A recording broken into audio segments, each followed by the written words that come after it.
This question is from NEET 2022 examination.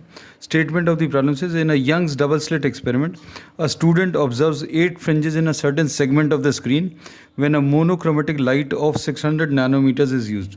तो इसमें lambda 1 की वैल्यू 600 नैनोमीटर्स दिया है और इतने डिस्टेंस में ही इज़ ऑब्जर्विंग 8 फ्रिंजेस.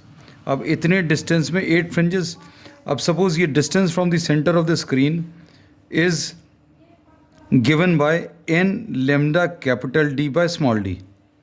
अब इसमें सेकेंड केस में when a monochromatic light of 600 nanometer wavelength is used, if the wavelength of the light changed to 400 nanometers, अब lambda को चेंज कर दिया, lambda 2 is 400 nanometers. तो इन्होंने क्या बोला, the number of fringes he would observe in the same region. अब इतने डिस्टेंस में उसने 8 फ्रिंजेस ऑब्जर्व की थी, तो अब इतने ही डिस्टेंस में अब वो कितनी फ्रिंजेस ऑब्जर्व करेगा ये बताना है.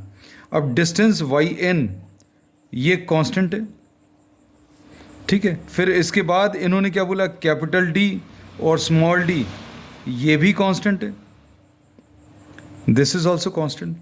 तो अब इसमें क्या बोल सकते हैं कि yn is given by n1 lambda 1 capital D by small d is equal to n2. उसी डिस्टेंस में कितनी नंबर ऑफ फ्रिंजेस है नहीं पता, lambda 2 capital D by small d. हम लोगों ने कैपिटल D और स्मॉल d को चेंज नहीं किया. अब ये कैंसिल होगा तो n1 lambda 1 is equal to n2 into lambda 2 आ जाएगा. n1 कितना है, how many fringes were observe, 8 fringes.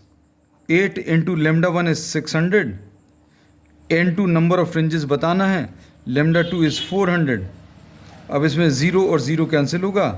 अब ये 4 2s are 8, तो n2 की वैल्यू 12 आ जाएगी. So he will be observing 12 fringes. So third option is the correct answer.